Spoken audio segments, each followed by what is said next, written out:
सभी को मेरा जय श्री राम। मैं मयंक वर्मा। आज हमारे बीच हैं केदारनाथ की शख्सियत श्री सद्गुरु दयानिधि जी महाराज। प्रणाम गुरु जी। जय श्री राम। तो गुरु जी, पहला सवाल आपसे मेरा यही है कि आप मुझे थोड़ा अपने बारे में बताइए। संत कभी अपने बारे में कोई बात कहता नहीं। कहते हैं कि जाति न पूछो साधु की, पूछ लीजिए ओ ज्ञान। अगर आप सांसारिक दृष्टिकोण की बात करना चाहें तो मैं भी इस धरती पर अपनी माँ के गर्भ से ही आया और मुझे जन्म देने वाले मेरे पिता वाराणसी के समीप एक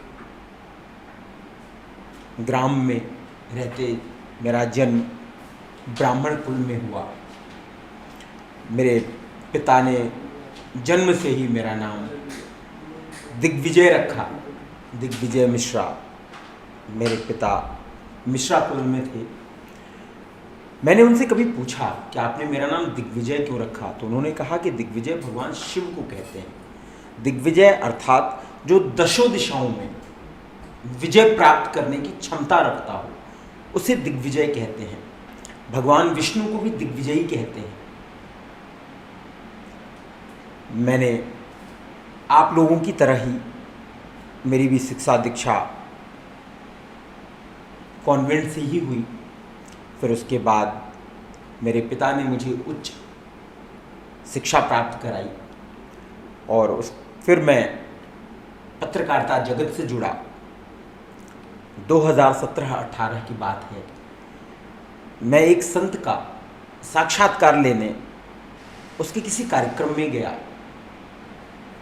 मैंने उनकी बातें सुनी और उनकी बातों को सुनकर मुझे ऐसा लगा कि मैं गलत जगह पे आ गया हूँ।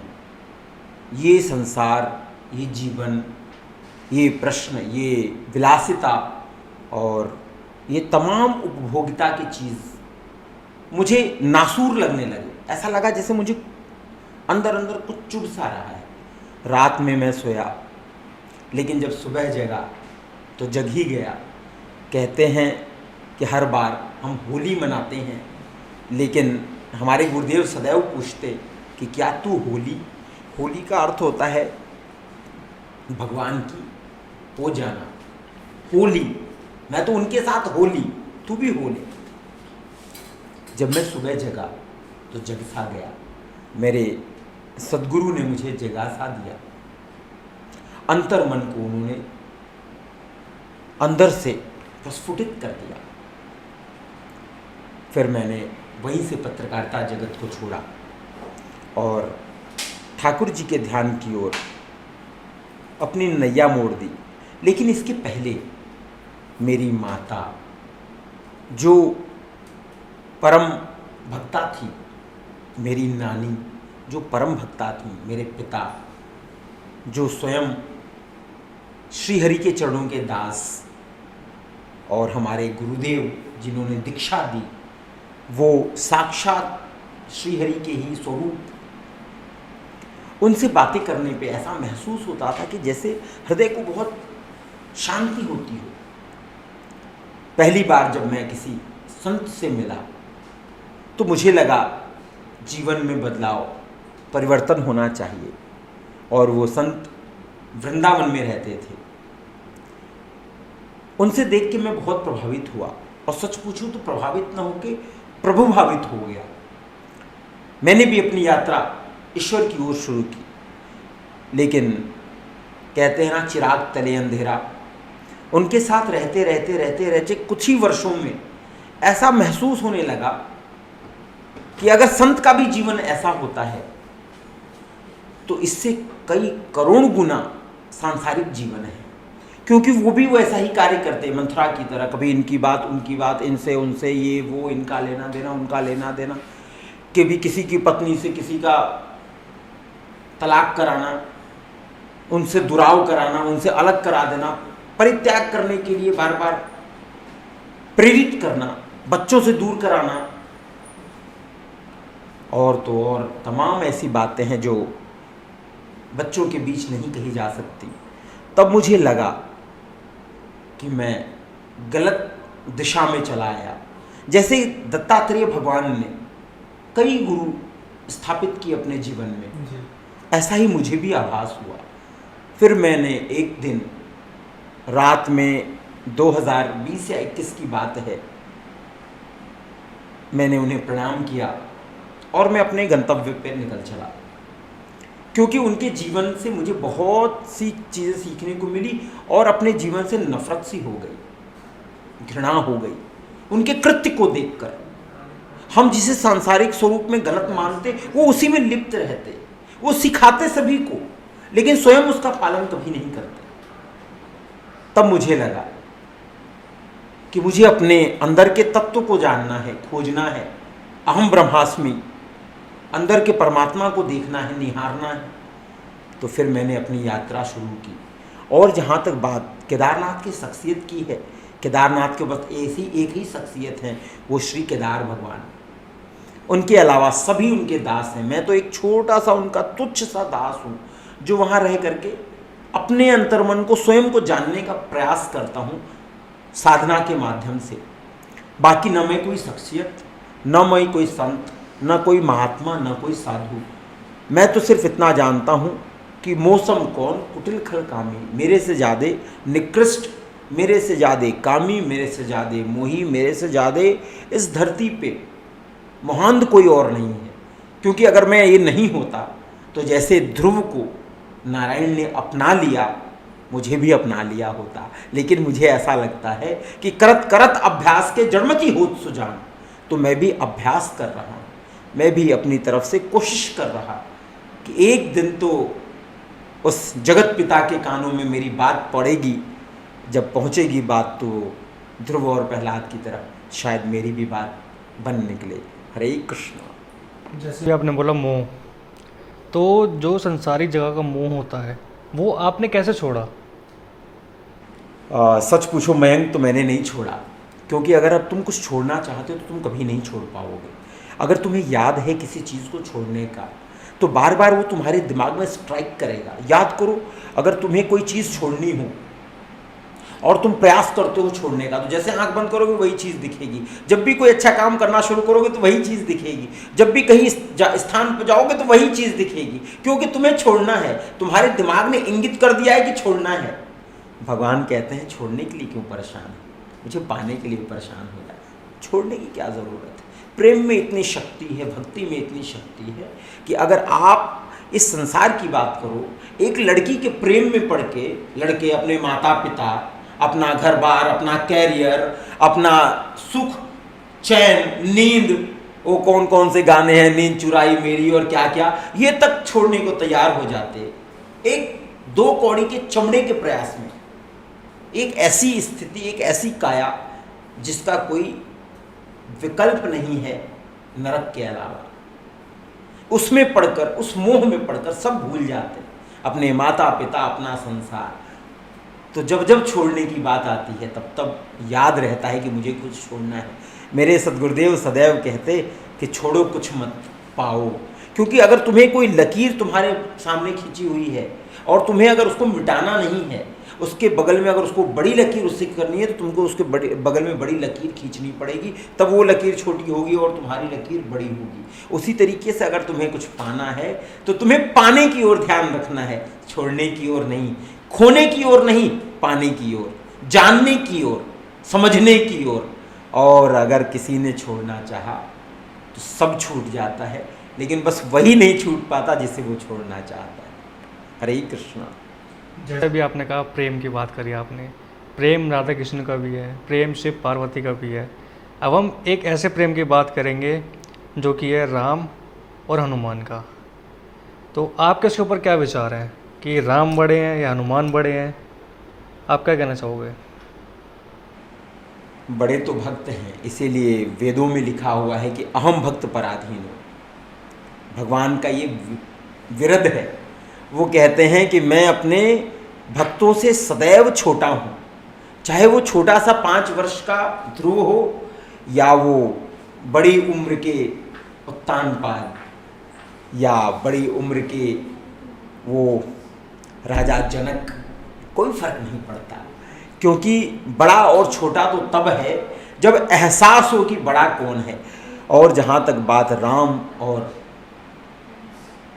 पवन पुत्र हनुमान की है, तो हमारे मर्यादा पुरुषोत्तम राम वो सदैव बड़े थे, क्योंकि वो जगत पिता हैं, वो सृष्टि करता है।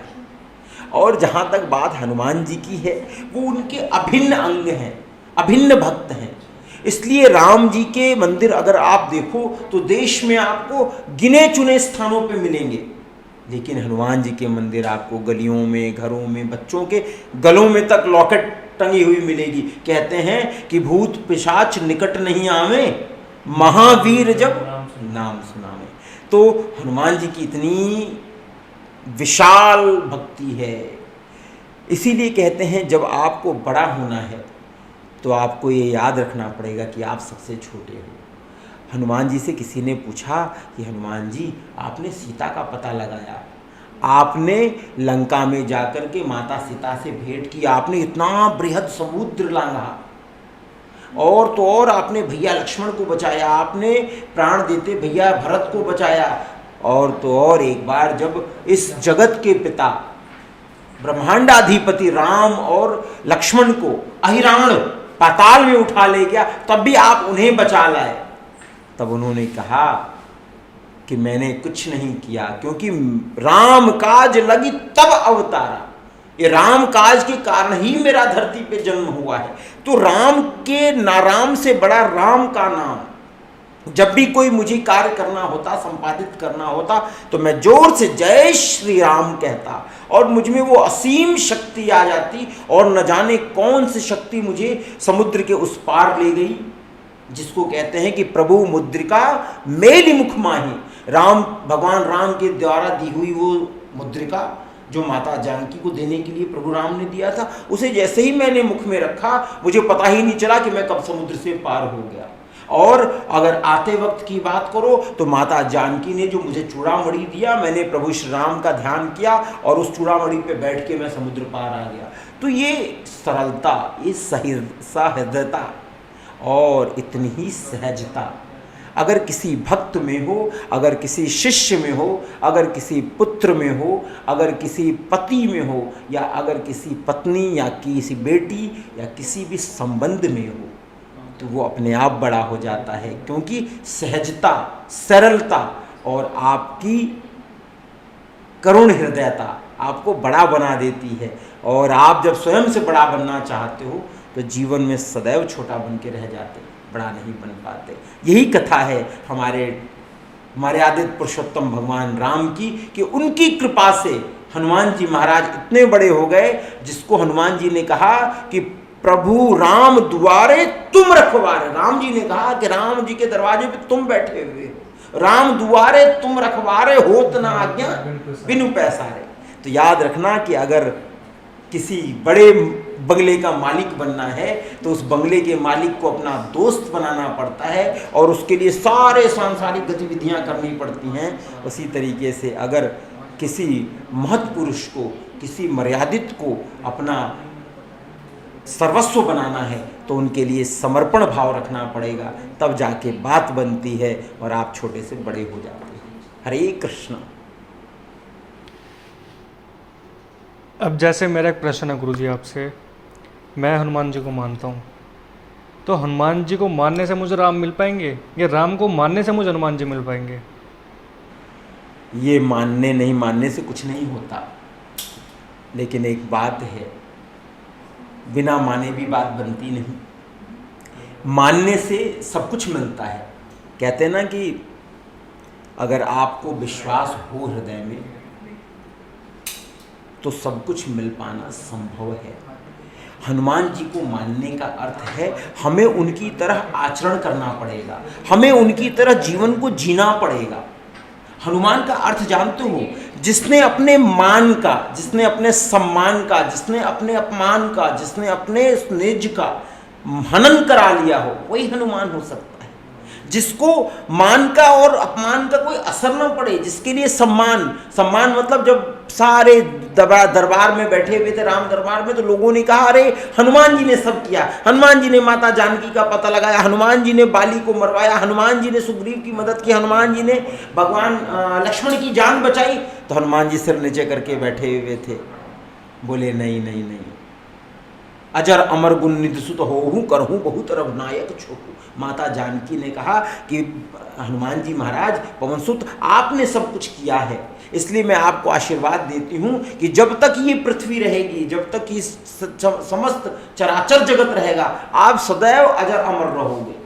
तो आपके द्वारा किया हुआ भी एक श्रेष्ठ कार्य, जिसमें आपका समर्पण हो, जिसमें आपके उनके प्रति श्रद्धा हो, वो आपको बड़ा बना देती है। तो राम का नाम अपने आप लेते लेते लेते हनुमान जी आपके वश में हो जाते हैं, और अगर आप हनुमान जी का नाम लेते हैं तो राम जी अपने आप आपके वश में हो जाएंगे। इसलिए नाम लेना ज़रूरी है। अब आप उसको प्रेम से जय श्री राम कहें या ओम हंग हनुमते नमः कहें, दोनों में अंतर नहीं है, क्योंकि दोनों तो एक ही हैं, न भक्त अलग न भगवान अलग। हरे कृष्ण।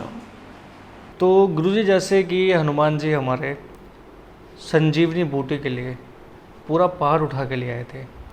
आप देख रहे होंगे जैसे आज के टाइम पे गर्मी का कितना प्रभाव पड़ रहा है, तो उसी संजीवनी से आज के टाइम पे हम कुछ कर सकते हैं। संजीवनी का अर्थ वो होता है जो नए जीवन को उत्पत्ति करता हो, जो नए जीवन को प्रमाणित करता हो। वृक्ष हमारे जीवन के जन्मदाता हैं, इनसे हमें वृक्ष से छाया तो मिलती ही मिलती, फल मिलता ही है, लेकिन साथ ही साथ हमारे मृदा का संरक्षण भी होता है। अर्थात जो हमारी मिट्टी है, जिससे भूकंप आता है और दुनियादारी होती है, उससे भी हमें बचाता है।